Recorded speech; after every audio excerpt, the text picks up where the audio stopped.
Hi, are you new to painting with acrylics, or have you been trying for a while and find it incredibly frustrating? Well, the good news is I'm here to help. I'm Wendy and I'm a practical artist. I've been painting, drawing and selling my work for over 50 years. And during that time, I've made just about every mistake there is in the book. I'm here to help you learn from my mistakes. I'm here to help you get better, faster, to enjoy your painting more, and hopefully to save you a good bit of money along the way. So I'm going to dive straight in with my top 5 tips for working with acrylic paint. Tip number 5, use decent brushes. Now, decent does not have to mean expensive. You absolutely do not need to spend £20 to £30 or even more on individual brushes. Yes, the professionals sometimes do that, but as a professional, I don't do that. Most of my paintings, including the ones you see behind me here, are done using brushes from Lidl's. I know people might find that unbelievable, but these brushes are absolutely brilliant. They do them in packs like this. They're about £3.99 last time I looked. The handles were actually black, not blue, but they're the same brushes. And they are absolutely fantastic. They hold their shape well, they don't lose their bristles, and they wash up really easily. So I thoroughly recommend those. If you want to spend more money, you absolutely can, but you don't have to. Places like the Range in the UK also have good packs of brushes. You're looking for ones which are a medium stiffness with synthetic bristles, and get ones. What I like about particularly with the Lidl's ones is that they do them in good sizes. They come up nice and big, like this one is nearly 1 inch across if you compare that to the size of my thumb. Yeah. So big brushes are good news. Which brings me on to tip number 4, to use bigger brushes. A lot of the time I see my students when I'm teaching them, they're using brushes that are far too small. Now that's partly because a lot of the sets that are sold do have small brushes in them. But once you try and paint with a small brush on a big canvas, particularly even if you're doing a small canvas, if you're trying to do backgrounds, then you take a long time to get the paint to move around with a small brush.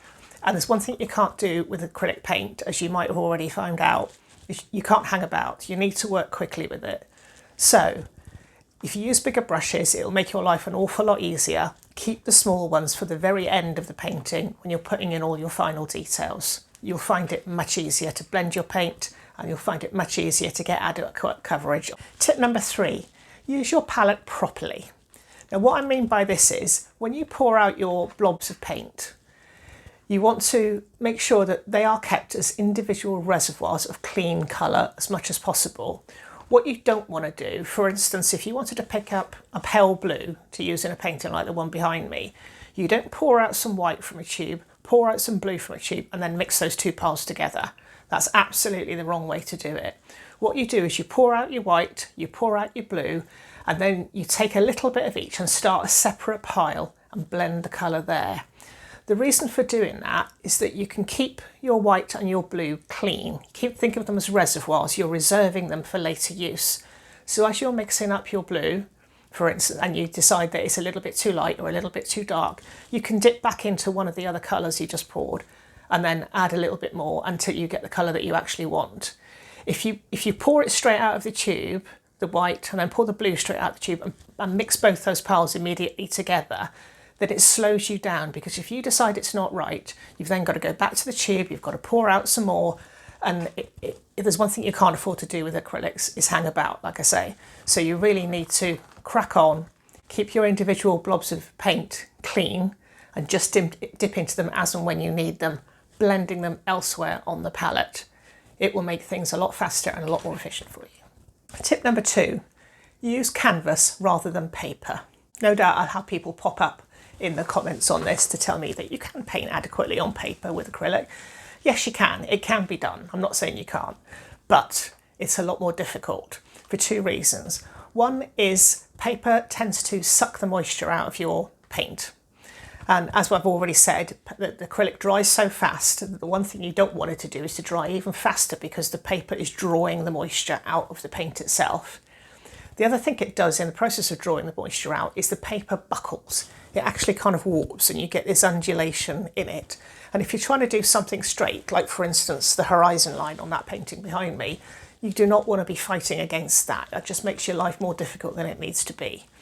So The way people do it successfully is they stretch the paper, they wet the paper, they tape it down on a board, and all those kind of things can be done.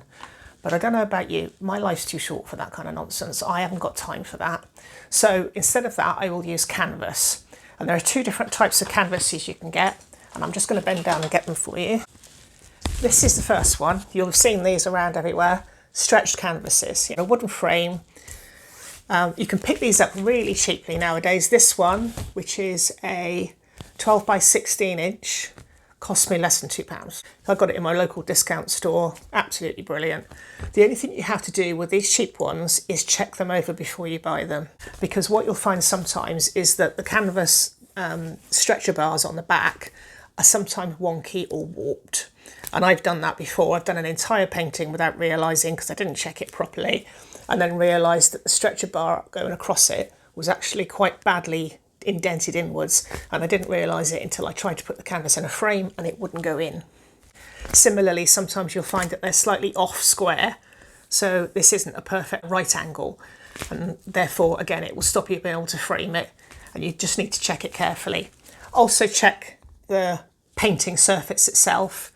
Look for any indentations, any little dents or dinks that might be in there, and look for any blobs of primer that might be left behind as well. You can sand those off if you find them afterwards, but it's better just to buy a decent canvas in the first place so you don't have to worry about that. The other thing you can buy, excuse me bending down, is canvas panels or boards.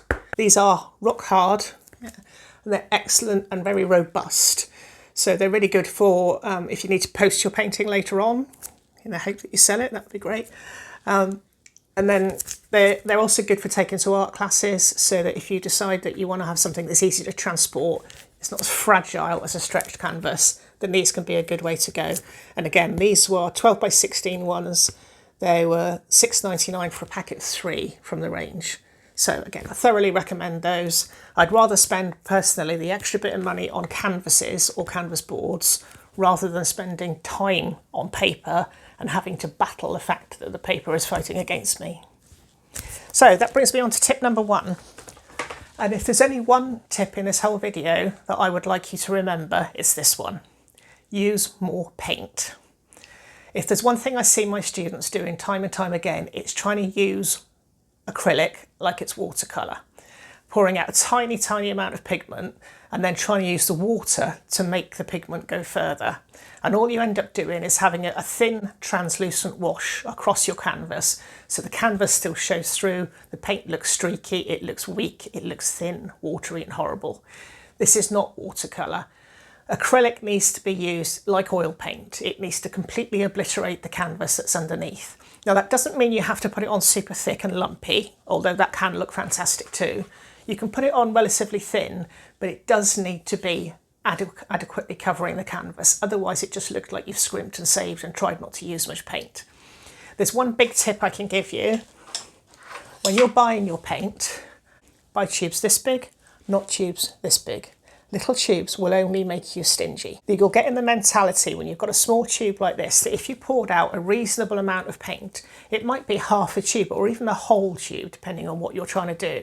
And in your mind, you'll be going, oh, I don't want to use up the whole tube on one painting. So you'll naturally try to hold back. And trust me, I've done it. I know what it's like.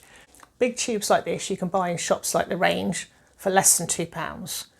Are they the most brilliant paint in the world? No, sometimes they can be a little bit thin, sometimes they can be not quite as opaque, they're too transparent, but for beginners, they're absolutely adequate. And I would rather you buy big tubes of cheap paint and use more of it than try and buy expensive paint and then ration it out and try and use it like watercolour. So the other top tip to using more paint on your brush, the more you put on, the slower it will dry. And that is a big key thing in terms of being able to blend your colours effectively, because that's a common complaint with beginners, particularly when you first get into grips with acrylics, is that they can be difficult to blend compared to oils, for instance, which take forever to dry and they give you all the time in the world to blend it as much as you like. You can't do that with acrylic, but if you use more paint, then you'll find it will dry a lot slower, and then it will give you more time to actually achieve the results that you want. And at the same time, it's going to cover the canvas properly. It's not going to look scratchy and patchy, and you'll have a lot more success with it. So I hope those have been useful. That's my top 5. Just to recap, use decent brushes, use bigger brushes, use your palette properly, use canvas, not paper, and use more paint. If you've got anything you'd like to ask or any comments or anything you'd like me to see do more videos on in the future, do leave a comment down below and I'll leave a card up for the next video, and I hope to see you again soon.